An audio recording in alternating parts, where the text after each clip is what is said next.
নমস্কার। যুক্তি তর্ক সঙ্গে অর্কই আপনাদের স্বাগত। আপনাদের সঙ্গে আমি অর্কপ্রভ সরকার। বাংলাদেশে গৃহযুদ্ধ শুরু হয়ে গেছে, আর এই কথাটা অস্বীকার করার কোনো উপায় নেই। প্রথম কথা, 7ই ফেব্রুয়ারি সন্ধ্যের দিকে 8টা সাড়ে 8টার পরে ঢাকার অদূরে গাজীপুর, যেখানে অনেক কলকারখানা আছে, সেখানে সাবেক আওয়ামী লীগ সরকারের মুক্তিযোদ্ধা বিষয়ক মন্ত্রী মোজাম্মেল হক, তার বাড়িতে একদল লোক চড়াও হয়। সেখানে সামনে একটা মসজিদ আছে, সেই মসজিদ থেকে ঘোষণা করা হয় মন্ত্রীর বাড়িতে ডাকাত পড়েছে। তারপর স্থানীয় লোকজন ঘিরে ধরে। তারপর সেখানে তারা যারা ডাকাতি করার উদ্দেশ্যে জড়ো হয়েছিল, শোনা যায় তারা ছাত্র জনতা, তারা আওয়ামী লীগের নেতার বাড়িতে হামলা চালাচ্ছিল, তাদেরকে ঘিরে ধরে মারধর করে, কয়েকজন ক্রিটিক্যালি ইনজিওর্ড। তারপরে সেনা পুলিশ বাহিনী আসে এবং তাদেরকে উদ্ধার করে। ঘটনার পর সমন্বয়ক সার্জিস ঘোষণা করেছে আওয়ামী সন্ত্রাসীদের দিন শেষ, অর্থাৎ হুমকি দিয়েছে সমন্বয়করা যে আওয়ামী লীগের কর্মী সমর্থক দরদিদের তারা এবার বুঝে নেবে, দেখে নেবে, অর্থাৎ সরাসরি হামলা করার হুমকি। এতদিন তারা হুমকি দিত, ছাত্র জনতারূপী জঙ্গিরা রাস্তায় বেরিয়ে যা ইচ্ছা তাই করত। এবার কিন্তু প্রতিরোধ শুরু হয়েছে এবং যতদিন যাবে, আমি দায়িত্ব নিয়ে বলছি, বাংলাদেশ থেকে যা খবর পাচ্ছি, এই প্রতিরোধ বাড়বে। অর্থাৎ রাজপথে সম্মুখ সমরে লিপ্ত হবে মুক্তিযুদ্ধ বিরোধী শক্তি এবং মুক্তিযুদ্ধের পক্ষের শক্তি। কারণ সবকিছুর একটা সীমা আছে। জল যখন মাথার উপর দিয়ে বইতে শুরু করে, তখন কিন্তু মানুষ আত্মরক্ষার্থে আক্রমণের পন্থাকেই বেছে নেয়। ইতিমধ্যেই গোপালগঞ্জ বলুন, পাবনা বলুন, অনেক জায়গাতেই এই ছাত্র জনতা বা কোথাও তৌহিদি জনতার বিরুদ্ধে মানুষ প্রতিবাদে সরব হচ্ছেন। আওয়ামী লীগের এক স্থানীয় নেতাকে পুলিশ গ্রেপ্তার করতে গিয়েছিল পাবনায়। শুক্রবারের নামাজের পর আওয়ামী লীগের সমর্থকরা এবং সাধারণ মানুষ পুলিশের হেফাজত থেকে আওয়ামী লীগের সেই নেতাকে ছিনিয়ে নেয়। শেখ হাসিনা আওয়ামী লীগের কর্মী সমর্থকদের পথে নামার ডাক দিয়েছেন, বার্তা দিয়েছেন, বলেছেন যে অনাচার, যে অত্যাচার ছাত্র জনতা করছে অভ্যুত্থানের নামে, এর সমুচিত জবাব দিতে হবে এবং 32 নম্বর ধানমন্ডির বাড়ি ভেঙে ফেলা, এরা ইউনূসের অন্তর্বর্তী সরকারের মুখে তো কালি লেপে দিয়েছে সারা বিশ্বের কাছে। হাসিনা বলেছেন যে বাংলাদেশের মানুষের প্রতিশোধ নেবে। শেখ হাসিনার এই বক্তব্যে আমার মনে হয় আওয়ামী লীগের কর্মী সমর্থকরা উজ্জীবিত হয়েছেন। দেখুন, তারা ঘরে ঢুকে গিয়েছিলেন, কিন্তু 6 মাস পার হয়ে যাওয়ার পর যখন অন্তর্বর্তী সরকারের ব্যর্থতা বাংলাদেশের মানুষ প্রত্যক্ষভাবে বুঝতে পারছে, তখন এই শীত ঘুম ভেঙে তারা কিন্তু এবার পথে নামছেন। এবং আমি বলে রাখলাম, দেখবেন যে ছাত্র জনতা বা তৌহিদি জনতা, যদি পুলিশ, যদি সেনাবাহিনী বেছে বেছে আওয়ামী লীগের কর্মী সমর্থকদের গ্রেপ্তার করার চেষ্টা করে, তাদের ঘর বাড়িতে আগুন জ্বালিয়ে দেওয়ার চেষ্টা করে, হামলা করে, খুন করার চেষ্টা করে, এবার কিন্তু সর্বাত্মক প্রতিরোধ হবে। এই আভাস কিন্তু বাংলাদেশ থেকে আমি পাচ্ছি। একটু আশঙ্কা বোধ করছি, কারণ এতে রক্তপাত এড়ানো যাবে না। এবং রক্তপাত হলে গৃহযুদ্ধ, যেটা এখন করা বিচ্ছিন্ন জায়গায় হচ্ছে, সারা বাংলাদেশে ছড়িয়ে পড়বে। কিছুদিন আগেই অভ্যুত্থানের মাস্টার মাইন্ড হিজবুত তাহরিরের জঙ্গি ইউনূসের প্রধান সহকারী মাহফুজ বলেছিলেন না, গৃহযুদ্ধের জন্য প্রস্তুত হতে। পুরনো বন্দোবস্তের সঙ্গে ছাত্র জনতার লড়াই হবে, রক্তাক্ত লড়াই হবে। কয়েকদিন যেতে না যেতেই ঢাকার রাজপথে, বাংলাদেশের বিভিন্ন শহরে, গ্রামে, মফস্বলে তার প্রতিফলন দেখতে পাচ্ছি। খুব খুব খুব অ্যালার্মিং, খুব অ্যালার্মিং। এবং একই সঙ্গে সনাতনীদের উপর অত্যাচার তো দিনকে দিন মাত্রা ছাড়া হচ্ছে। সম্প্রতি হয়েছে কুমিল্লায় সেখানে নাম সংকীর্তন হচ্ছিল। ইসকনের সেখানে আশ্রম আছে, ইসকন নিজের পয়সায় জমি কিনে আশ্রম করেছে, সেখানে কৃষ্ণ মন্দির তৈরি করবে, তার জন্য অনুমতিও চেয়েছে এবং উদ্বোধনের দিন তারা সেখানকার স্থানীয় প্রশাসনের কর্তা ব্যক্তিদের আমন্ত্রণ জানিয়েছে। কিন্তু 7ই ফেব্রুয়ারি যখন নামগান হচ্ছে তখন তৌহিদি জনতা রূপী একদল জঙ্গি ইসকনকে জঙ্গি সংগঠন হিসাবে তকমা দিয়ে স্লোগান দিতে থাকে, এমনকি তারা সনাতনীদের খুনের হুমকি দেয়। পুলিশ আসে, সেনাবাহিনী আসে। আনন্দবাজার পত্রিকায় দেখলাম এক সেনাকর্তা হ্যান্ডমাইক নিয়ে বলছে যে ইসকন জঙ্গি সংগঠন বাংলাদেশে কোনো কাজ করতে পারবে না। এমনকি তখন মধ্যাহ্নভোজ চলছিল, মাতৃশক্তি বাচ্চারা খাচ্ছিলেন, তাদের কার্যত বন্দুকের নলের সামনে হুমকি দেয়া হয় এবং তারা বাধ্য হয় খাওয়া ফেলে রেখে প্রাণ বাঁচাতে পালিয়ে যেতে। এই হচ্ছে বাংলাদেশ, এই হচ্ছে জঙ্গি ইউনূস সরকারের মিথ্যাবাদী ভণ্ড চশমখোর মাতৃজঠরের লজ্জা আন্তর্জাতিক খ্যাতি সম্পন্ন বাটপাড়ের বাংলাদেশ। শুধু ইউনূস মিষ্টি মিষ্টি করে মিথ্যা কথা বলে, মিথ্যা কথা বলে। তার জলজ্জান্ত প্রমাণ, যারা ইসকনের নামগান শুনতে গিয়েছিল তাদের উপর হামলা হলো কেন? এবং হামলা করলো সেনাবাহিনী, পুলিশ। কাদের মদতে? সমন্বয়কদের মদতে। কাদের মদতে? তৌহিদি জনতার মদতে। কাদের মদতে? জঙ্গি জিহাদিদের মদতে এবং অবশ্যই ইউনূসের অন্তর্বর্তী সরকারের মদতে। ইউনূস নিজে রাজাকার, ওর গোষ্ঠী রাজাকার, ওর উপদেষ্টাদের অধিকাংশ হচ্ছে মাতৃজঠরের লজ্জা। এরা রাজাকারদের সন্তান। মাইন্ডেড, এরা প্রত্যেকে মুক্তিযুদ্ধ বিরোধী শক্তি, এরা অপশক্তি, এরা কালো শক্তি। এরা বাংলাদেশকে ধ্বংস করে হিজবুত তাহরির বা হেফাজত যে শরিয়া প্রবর্তন করতে চায় সেই পথেই এরা অগ্রসর হচ্ছে।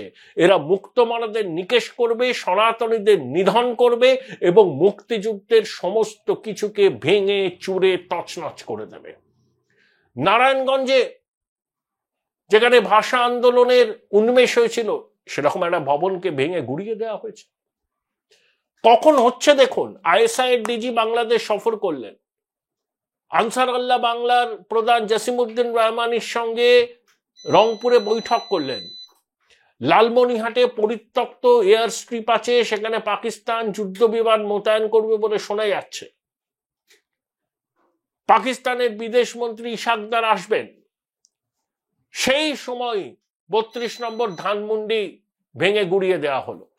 আওয়ামী লীগের কর্মী সমর্থক নেতাদের বাড়ি ভেঙে গুড়িয়ে দেওয়া হলো, অভিনেত্রীদের হেনস্থা করা হলো।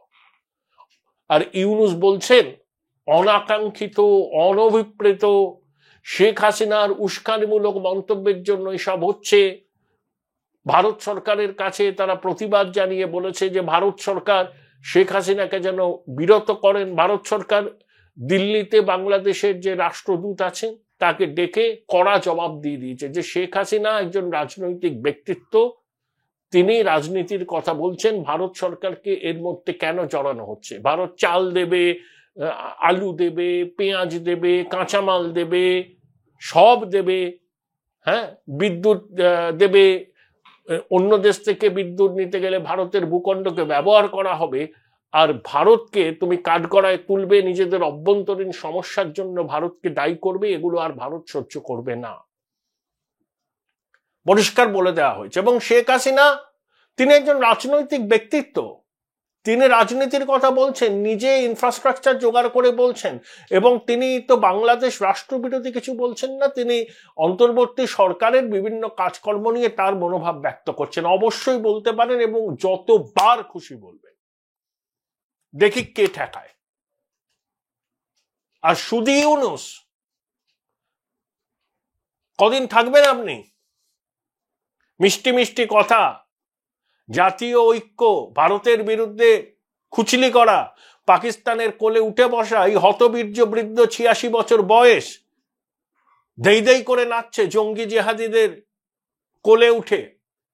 এমন শিক্ষা দেয়া হবে এই বৃদ্ধকে, ও পালাবার পথ পাবে না, এবং ওর জঙ্গি সহযোগীরা, এদেরকে দেশ ছাড়তে দেওয়া যাবে না।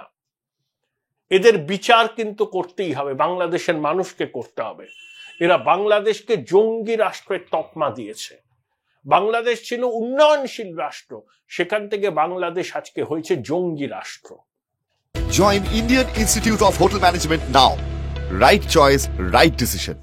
যে সরকারের স্বরাষ্ট্র সচিব বাংলাদেশে হিজবুত তাহরীরের প্রতিষ্ঠাতা, সুদি ইউনূসের পরামর্শদাতা হিজবুত তাহরীরের জঙ্গি, যে হিজবুত তাহরীর পৃথিবীর বহু দেশে নিষিদ্ধ, এমনকি পাকিস্তানে পর্যন্ত নিষিদ্ধ।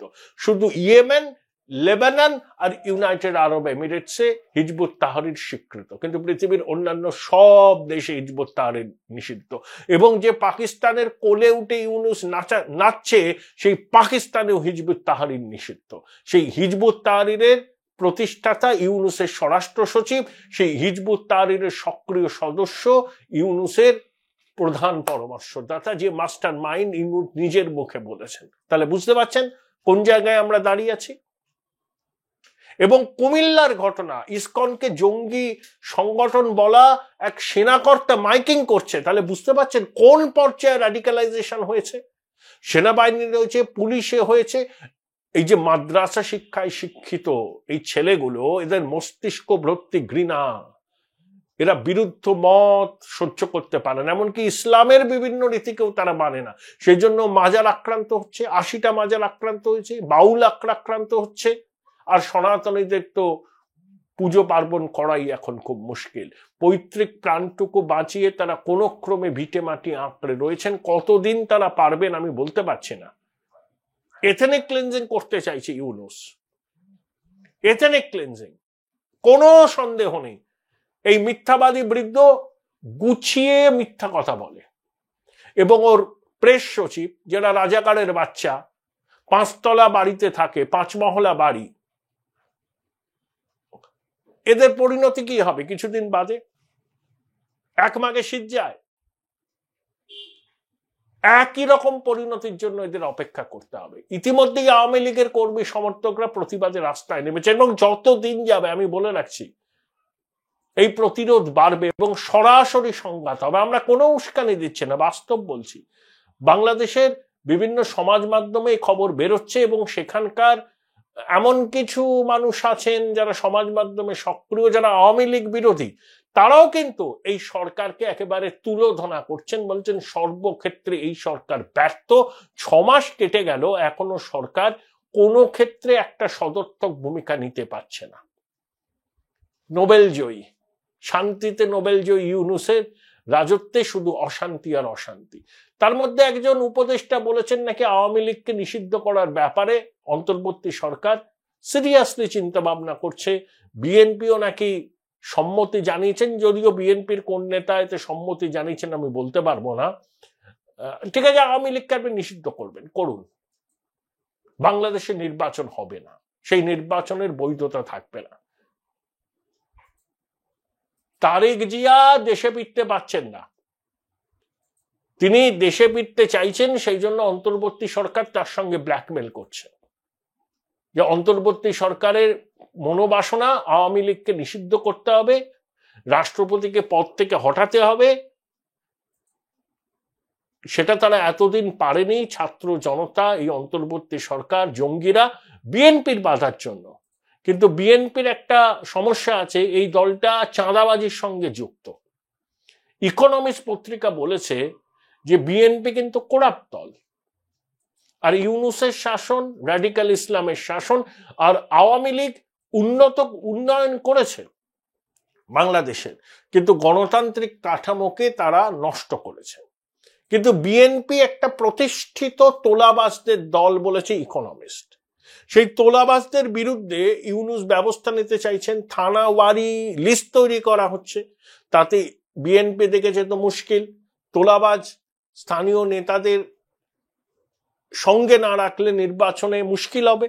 সেজন্য ইউনূসের অনেক অযৌক্তিক দাবিকে তারা বাধ্য হয়ে সমর্থন দিচ্ছে বলে আমার মনে হয়।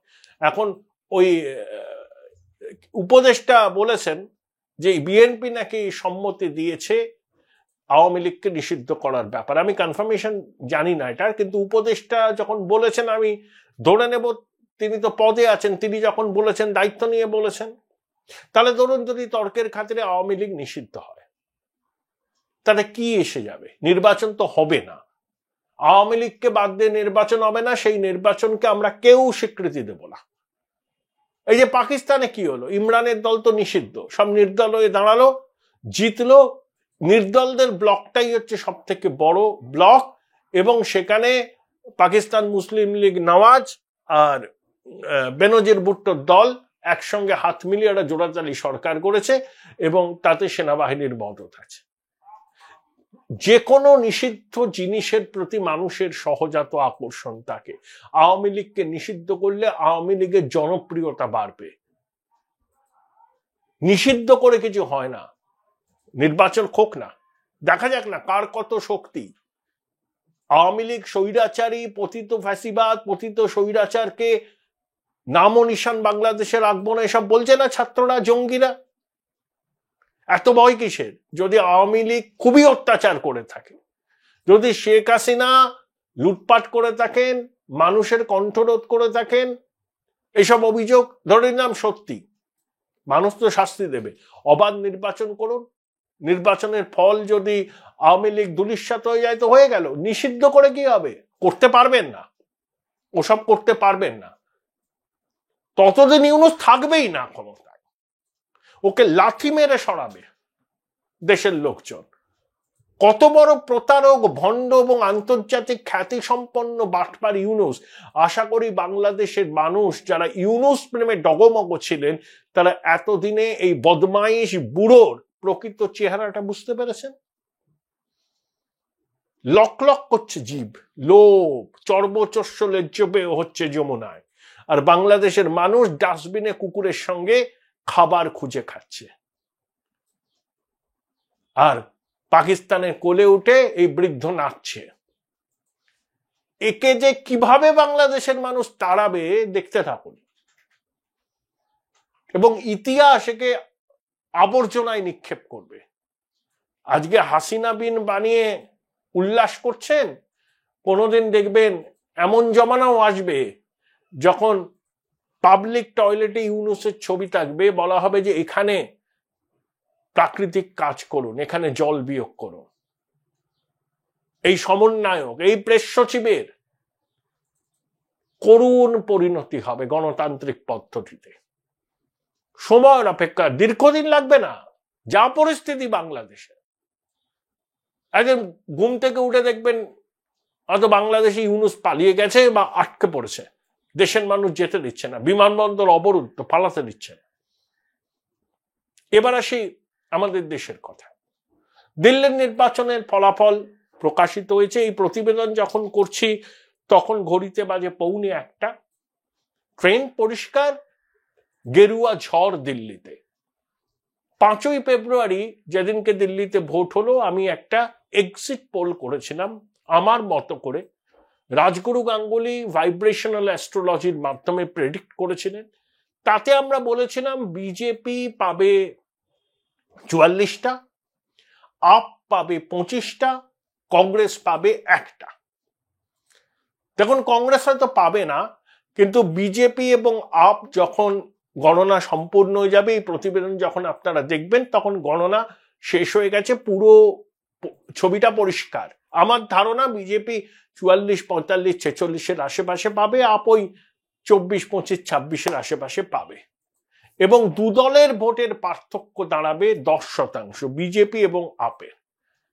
পূর্বাঞ্চলীরা ঢেলে বিজেপিকে ভোট দিয়েছে, মিডল ক্লাস, আপার মিডল ক্লাস ঢেলে বিজেপিকে ভোট দিয়েছে, এবং বিজেপির প্রাপ্ত ভোট 48%-এর কাছাকাছি, জেডিইউ চিরাগ পাসওয়ানের দলকে মিলে। যারা বিজেপির অবিচুয়ারি লিখে নিয়েছিলেন না লোকসভা নির্বাচনের পরে, তারা একটু দুবার ভাবুন। হরিয়ানা কংগ্রেসের মুখ থেকে জয় ছিনিয়ে নিয়েছে বিজেপি, মহারাষ্ট্রে আনএক্সপেক্টেডলি